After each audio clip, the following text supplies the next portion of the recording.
জয় শ্রীকৃষ্ণ, রাধে রাধে। নমস্কার বন্ধুরা, দম থাকলে আগামীকাল পূর্ণিমার দিন চুপচাপ এই গাছটি ছুঁয়ে চলে আসুন। ভিখারিও ধনবান হয়ে যাবেন। এত ধন আসবে যে সামলাতে পারবেন না। জন্ম জন্মান্তরের দারিদ্রতা আপনার জীবন থেকে একেবারে দূরে সরে যাবে। বন্ধুরা, বিশ্বাস না হলে এই উপায়টি একবার করে দেখুন, আপনার জীবন বদলে যাবেই যাবে। বন্ধুরা, আজকের এই ভিডিওটিতে আপনাদেরকে যে চমৎকারী গাছ বা বৃক্ষের কথা জানাতে চলেছি, আগামীকাল পূর্ণিমার দিন স্বয়ং মাতা লক্ষ্মী এই গাছে বিরাজ করবেন। আর এই গাছটি খুব সহজেই আপনার বাড়ির আশেপাশে পেয়ে যাবেন। এই চমৎকারী গাছটির কথা স্বয়ং মহাদেব তার প্রিয় ভক্ত রাবণকে জানিয়েছিলেন। কোনো ব্যক্তি যদি শুভ সময়ের মধ্যে সঠিক নিয়ম বিধি মেনে আগামীকাল পূর্ণিমার দিনে এই গাছটি চুপচাপ ছুঁয়ে চলে আসতে পারে, তো ওই ঘরে স্বয়ং মহাদেব বিরাজ করবেন। ওই ব্যক্তির জীবনে চলা দারিদ্রতা, দুঃখ, কষ্ট সমাপ্ত হয়ে যাবে স্বয়ং মহাদেবের আশীর্বাদে। আর ভাগ্য সঙ্গ দেবে। যেখানে যাবে আপনার পিছন পিছন ধন দৌলত চলে আসবে। তো আপনাদের কাছে একটাই অনুরোধ, ভিডিওটি আপনারা প্রথম থেকে শেষ পর্যন্ত মনোযোগ সহকারে দেখবেন, তবেই আপনারা ভিডিওটির সম্পূর্ণ ফল লাভ করতে পারবেন। যদি আজকের এই চমৎকারী ভিডিওটি আপনারা কেটে কেটে দেখেন, তাহলে জীবনে কখনোই সফলতা হাসিল করতে পারবেন না, আর আপনি সারা বছর সমস্যায় ভুগবেন। বন্ধুরা, এই গাছটি ছোঁয়া মাত্রই মাতা লক্ষ্মী দেবীর এমন আশীর্বাদ লাভ করতে পারবেন যে আগামী দিনগুলি আপনাদের সুখ, শান্তি, সমৃদ্ধিতে ভরে উঠবে জীবন। এক কথায় বলতে গেলে কোটিপতি হয়ে যাবেন। বন্ধুরা, আপনি যদি সারা বছর নানা রকম উপায় বা টোটকা করতে করতে হাঁপিয়ে যান, সেই টোটকা বা উপায়ে যদি শুভ ফল না পান, তাহলে এই চমৎকারী উপায়টি আগামীকাল বৃহস্পতিবার গুরু পূর্ণিমার দিন একবার করে দেখুন, ফল পাবেন হাতে নাতে। বন্ধুরা, এবছর অর্থাৎ 2025 সালে রাখি পূর্ণিমা 144 বছর পর এক শুভ যোগে রাখি পূর্ণিমা তিথি পড়েছে। বন্ধুরা, যে চমৎকারী গাছটির কথা আপনাদেরকে জানাতে চলেছি, এই গাছ যদি সঠিক সময়ে শুভ মুহূর্তে ছুঁয়ে আসতে পারেন, তো বিশ্বাস করুন আপনাদের জীবনে এত উন্নতি করবেন যে কেউ আপনাকে উন্নতি করা থেকে আটকাতে পারবে না। সমস্ত মনস্কামনা পূরণ হবে, খুশিতে জীবন ভরে উঠবে। এই গাছটি ছোঁয়া মাত্রই ত্রিদেব অর্থাৎ ব্রহ্মা, বিষ্ণু, মহেশ্বরের আশীর্বাদ লাভ করতে পারবেন। বন্ধুরা, হিন্দু শাস্ত্রে এমন অনেক চমৎকারী গাছ রয়েছে যে গাছকে দেববৃক্ষ বলা হয়, অত্যন্ত শুভ মানা হয়। বন্ধুরা, এই প্রকৃতিতে আজও এমন চমৎকারী গাছ রয়েছে যা আমাদের জীবনে চলার পথে নানা রকম সমস্যা দূর করতে পারে। বন্ধুরা, গাছপালা শুধু যে মানুষ পূজা করেন তা কিন্তু নয়, ঔষধ রূপেও প্রয়োগ করেন। এই গাছপালা অনেক বড় বড় রোগ ব্যাধিকে ঠিক করে দিতে পারে। আর বেদ পুরাণেও এমন অনেক চমৎকারী গাছের কথা উল্লেখ করা রয়েছে। এই পূর্ণিমা চলাকালীন সময়ের মধ্যে আপনারা এই গাছটি ছুঁয়ে আসতে পারেন, এতে কোনো অসুবিধা নেই। বন্ধুরা, পূর্ণিমা এই গাছটি ছুঁয়ে আসতে পারলেই শত্রুর দোষ, ঋণ মুক্তি, দারিদ্রতার দোষ সমস্ত কিছুই এক নিমিষে আপনাদের জীবন থেকে সমাপ্ত হয়ে যাবে। পূর্ণিমার দিনটি ভগবান শিবকে প্রসন্ন করার জন্য সব থেকে উত্তম দিন। বিজ্ঞান বলছে গাছপালা মনুষ্যকে ফ্রিতে প্রাণবায়ু প্রদান করে, অর্থাৎ অক্সিজেন দেয়। আর আমাদের শরীর থেকে যে বিষাক্ত কার্বন ডাই অক্সাইড বেরোয়, সেই বিষাক্ত গ্যাস গাছপালা গ্রহণ করে আর আমাদের শরীরে থাকা সমস্ত অশুভ শক্তিকে নিজের মধ্যে শোষণ করে নেয়। রাখি পূর্ণিমার দিন এই চমৎকারী এবং শক্তিশালী গাছ ছোঁয়া মাত্রই আপনার বন্ধ ভাগ্যের তালা খুলে যাবে এবং ভাগ্য চমকে উঠবে। আমাদের শাস্ত্রে গাছপালাকে অনেক গুণকারী বলা হয়েছে। গাছপালার মধ্যে রয়েছে সাক্ষাৎ দেবদেবীর শক্তি। এই গাছপালায় দেবদেবী বাস করেন। অনেক রোগ ব্যাধির ঔষধ এই গাছপালার মধ্যে লুকিয়ে রয়েছে। স্বয়ং ভগবান শ্রীকৃষ্ণ গীতায় বলেছেন, বৃক্ষের মধ্যে আমি স্বয়ং এবং আমি সত্য বৃক্ষ। অসত্য গাছকে বৃক্ষরাজা বলা হয়, কারণ অসত্য গাছের আয়ু সব থেকে বেশি হয়। আর অসত্য গাছকে সর্বশ্রেষ্ঠ মানা হয়। অসত্য গাছের পূজা করলে আলাদা একটি মাহাত্ম্য লাভ করা যায়। তো বন্ধুরা, চলুন আপনাদেরকে জানাই রাখি পূর্ণিমার দিন কোন চমৎকারী গাছ আপনারা ছুঁয়ে আসবেন। তার আগে আমার প্রত্যেক বন্ধুদের কাছে অনুরোধ রইল, ভিডিওটি ভালো লাগলে একটি লাইক করবেন, কমেন্টে মনে ভক্তি ও ভালোবাসা রেখে জয় মা লক্ষ্মীর জয়, জয় শ্রীকৃষ্ণ রাধে রাধে, জয় শ্রীকৃষ্ণ রাধে রাধে লিখতে কখনোই ভুলবেন না। বন্ধুরা, আমাদের ধর্মশাস্ত্রে এমন অনেক গাছ রয়েছে যাকে কল্যাণকারী ও মঙ্গলকারী বলা হয়। এই গাছ শুধু প্রকৃতির জন্য নয়, আমাদের জীবনেও অনেক বেশি মাহাত্ম্যপূর্ণ। রাখি পূর্ণিমার পবিত্র দিনে এই গাছ ছোঁয়া মাত্রই জীবন থেকে সমস্ত দুঃখ কষ্ট, সমস্যা, বাধা, বিঘ্ন দূরে সরে যাবে। রাখি পূর্ণিমার দিন এই গাছটি আরো শক্তিশালী হয়ে উঠবে, কারণ এই দেব শক্তি এই ধরাভূমিতে এই পবিত্র দিনে আসবেন। সমস্ত দেব শক্তি এই ধরাভূমিতে রাখি পূর্ণিমার পবিত্র দিনে আসবেন।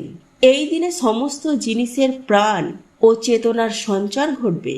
যখন এই শক্তি পুরো ব্রহ্মাণ্ডে ছড়িয়ে পড়বে, তখন এই ধরাভূমিতে যত গাছপালা, জীবজন্তু, চলাচল সমস্ত বস্তু, সমস্ত জিনিসের মধ্যে শক্তি জাগ্রত হয়ে যাবে। এই গাছটি ছোঁয়া মাত্রই কালসর্প দোষ, মঙ্গল দোষ, রাহু দোষ একেবারে সমাপ্ত হয়ে যাবে।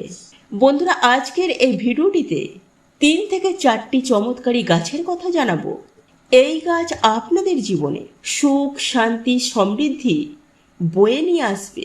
বন্ধুরা, পূর্ণিমার দিন এমন একটি দিন যা অনেক লম্বা সময় ধরে আপনারা পূজা পাঠ করলেও যদি ফল লাভ না পান, তাহলে এই রাখি পূর্ণিমার দিনে এই চমৎকারী দৈবিক গাছ ছোঁয়া মাত্রই আপনাদের জীবনে কিন্তু মা লক্ষ্মীর আশীর্বাদে ধন সম্পদ ভরে উঠবে। আপনাদের জীবনে থাকবে মা লক্ষ্মীর আশীর্বাদ।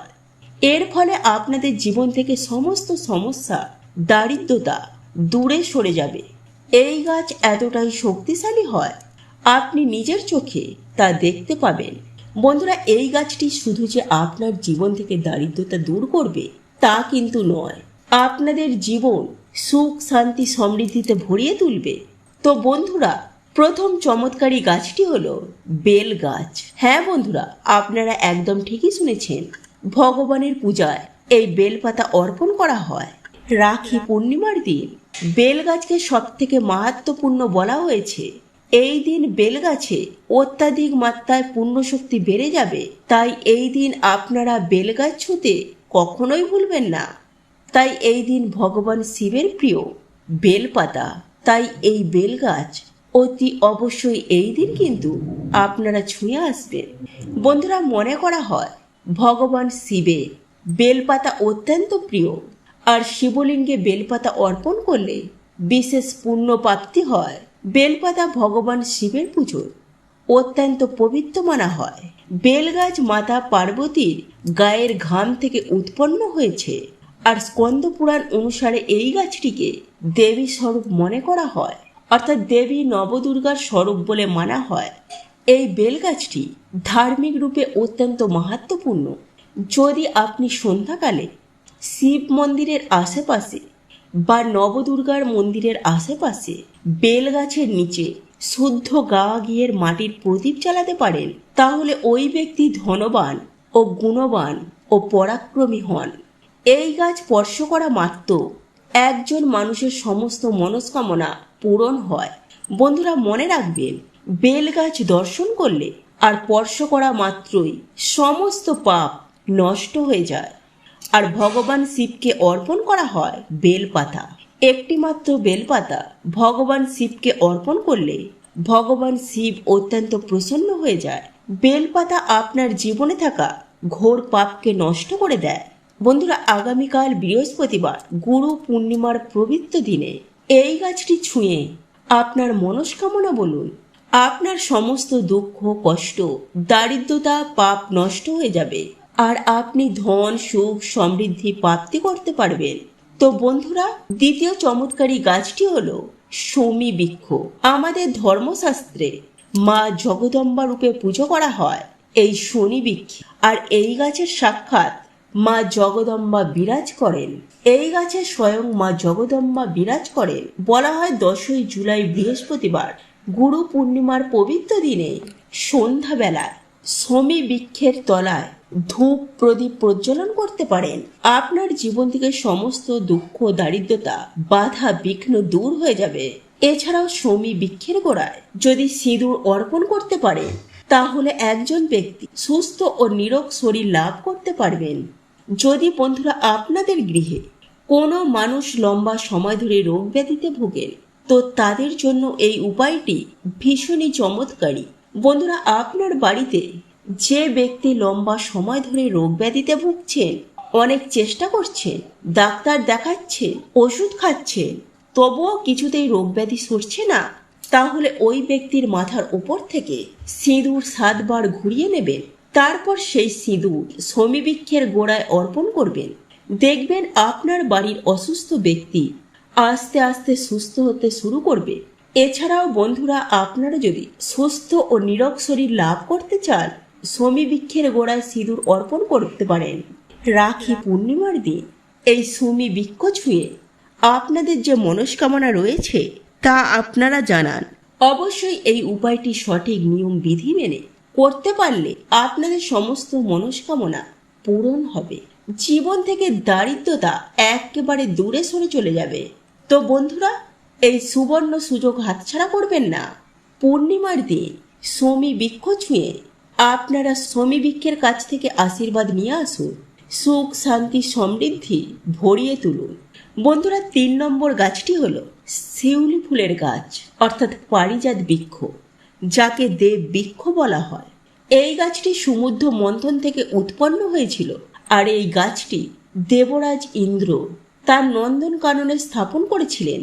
কিন্তু ভগবান শ্রীকৃষ্ণ মানব জাতির কল্যাণের জন্য এই গাছটিকে ধরাভূমিতে এনেছিলেন। এই গাছটিকে মাতা লক্ষ্মী দেবীর স্বরূপ মানা হয়, কারণ মাতা লক্ষ্মী দেবীও সমুদ্র মন্থন থেকে উৎপন্ন হয়েছিলেন। বন্ধুরা, এমনটা মনে করা হয় কোনো ব্যক্তি যদি অনেক বেশি ক্লান্ত হয়ে পড়েন বা কোনো বিষয় নিয়ে অনেক বেশি চিন্তা করেন বা কোনো ব্যক্তির শরীরে যদি রোগ ব্যাধি ঘিরে ধরে বা ব্রত রেখে অনেক বেশি সমস্যায় পড়ে যাচ্ছেন, তাহলে সকালে ঘুম থেকে উঠে স্নান করে শুদ্ধ বস্ত্র পরিধান করে এই গাছ ছুঁয়ে আপনার সমস্ত সমস্যার কথা এই গাছকে জানিয়ে দিন। দেখবেন এই সমস্ত সমস্যা থেকে খুব সহজেই মুক্তি পেয়ে যাবেন। পূর্ণিমার দিনে যখনই সময় পাবেন এই গাছটিকে আপনারা ছুঁয়ে আসবেন, অনেক বেশি জীবনে শুভ ফল লাভ করতে পারবেন। বন্ধুরা, পূর্ণিমার দিন যদি একটি ঘিয়ের প্রদীপ প্রজ্বলন করতে পারেন এই গাছের গোড়ায়, আর যদি সিঁদুর অর্পণ করতে পারেন, তাহলে আপনার অসম্পূর্ণ যে কোনো মনস্কামনা তা খুব সহজেই পূরণ হয়ে যাবে। বন্ধুরা, এই গাছটি ছুঁয়ে আপনাকে একটি প্রার্থনা করতে হবে। বলতে হবে, হে পারিজাত বৃক্ষ, তুমি দেবীর সমান, কৃপা করে আমার জীবন থেকে সমস্ত সমস্যা দূর করো। আমার গৃহে যেন মা লক্ষ্মী দেবী বাস করে। পিতৃদোষ, গৃহদোষ, বাস্তুদোষ, লক্ষ্মী দোষ, এই সমস্ত দোষ যেন সমাপ্ত হয়ে যায়। কৃপা করুন যাতে আমার জীবন সুখ আর সমৃদ্ধিতে ভরে ওঠে। বন্ধুরা, যদি আপনাদের আর্থিক উন্নতি কমে যায়, টাকা পয়সা সঞ্চয় করতে রাখতে না পারে, তাহলে 5টি শিউলি ফুল অর্থাৎ পারিজাত ফুল নেবেন। সেই 5টি ফুল রোদে শুকিয়ে একটি পরিষ্কার শুদ্ধ হলুদ কাপড়ে ভালো করে বেঁধে নেবে। তারপর এই পুটুলিটি আপনার বাড়িতে যেখানে টাকা পয়সা সোনাদানা রাখেন সেই গোপন জায়গায় রেখে দেবেন। এই উপায়টি অবশ্যই বন্ধুরা এই গুরু পূর্ণিমার দিন একবার করে দেখুন। আপনার গৃহে মা লক্ষ্মীর কৃপায় ধনের বর্ষা হবে।